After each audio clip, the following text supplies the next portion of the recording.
not worthy, humbling, mind-blowing, incredibly awesome. It really is, I think like, even like the mutant part of Turtles, I think came from Planet of the Apes. That was the first movie I ever saw in the movie theater. And Jack Kirby's Commandy, which was one of my favorites. And I think about, my perspectives, I think about all the people that inspired me, especially Jack Kirby, inspired me to draw. And, the comics that I loved growing up and still are very important to me as comics and characters. I know how much it means to me, and so when somebody comes to me and says, I've grown up on the Turtles, I love the Turtles, how much they meant to me, I do, because what you're saying to me, it's like, holy shit, it's like you feel the same way I do about characters that I've grown up with, and that's when it's like, oh man, I'm not worthy. It's like, we've only been doing this 32 years, and Batman's 80 years old, and Superman's 75 or 80, something more, I think. So it's a real honor. It's incredibly cool, and that's what I kind of touched on a little earlier was, the fact that it worked as a comic book was crazy. The fact that it worked as a cartoon show the first time around, and not only worked here in the United States, but was, we'd go to different countries for promotional tours or different things, and as people that couldn't, didn't speak English, was translated, of course, that still, in a different culture, in a different country, in a different place, thousands and thousands of miles away from here, still found something they loved in the Turtles. That was even crazier, like, holy shit.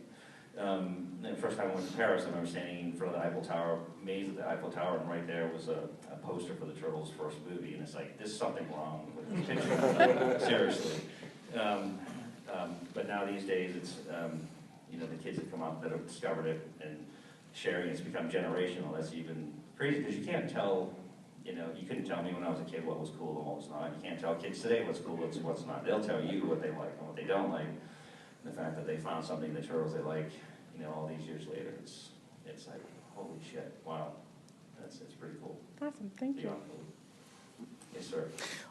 After that third original movie, did you ever think that they'd ever return to making live-action Turtle movies? Well, it's funny. It's I tend to be long-winded, and I apologize, but it's funny. Right after they finished the third movie, we actually started working on a fourth movie.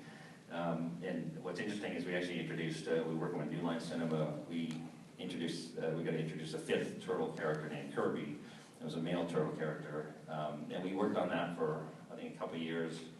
Finally, New Line just said, no, we're not really interested in doing it. We worked with another company that tries to raise money to do it, and it didn't happen, which, oddly enough, that's around the time we started working with Saban and Fox Kids on the Turtles live-action TV series. So originally, in the live-action TV series, there was going to be a fifth turtle named Kirby, and it was going to be a male turtle. The last minute, Margaret Lesh is the one that changed it. She said, I want a girl turtle, so Kirby became Venus. And so that was our live-action movie that became a TV series. But no, it was always, throughout each of these, the comic book, the cartoon show, the movies, anything we did, we never thought, you never think there's going to be another one. You said you hope that the fans will be receptive and that they like it enough, maybe there'll be another one. But I didn't think there'd be another Turtles live-action movie. And when we started working on, actually before the movie that came out, God, what was it, 2014, 2 years ago? The Michael Bay movie, yeah. It was called the Michael Bay movie, but Jonathan Liebsen was the director. But I'd worked on that movie for 4 years prior to Jonathan Liebsen and Platinum Dune and Michael Bay taking over the project. And the original screenplay was written by John Fusco, who wrote Young Guns and some other things. He wrote probably the best turtle story I ever read, which never made it to the big screen. Michael Bay and his company took over the project, and all my meetings with Jonathan was, his main mission and main goal was to make the best turtle movie ever. Sometimes when you work in the studio system, that's not always possible. He poured his heart and his soul and 2 years of his life to doing it, and there's some parts of that movie I really like, some parts I don't like as much. But I think that it was a great effort, and fans turned out enough to give us a chance to do the one that's coming out this year in a couple months. And I think David, like I mentioned earlier, has done something that's a little bit more truer to the characters that you're more used to seeing. Even in the Michael Bay movie, it was the heart and soul of the characters there, the antics, the comedy, the pizza, the action, all that kind of stuff. But there were just certain moments that were just like, whoops. But there were other moments that were pretty cool. So. All right. But yeah, it's neat to see it. fact that we didn't get to make another live action movie. So. Cool. Actually, my favorite, you ever see Turtles Forever? Oh, yeah, I was gonna bring that up on my round.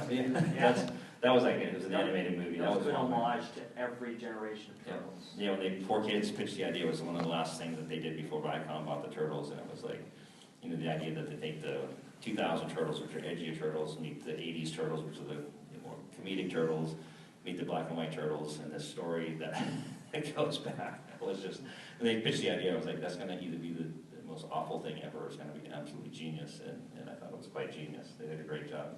So, yes, sir. Where was your inspiration for characters such as Shredder and Bebop and Rocksteady? Like, where did you come up with that? Shredder is my favorite.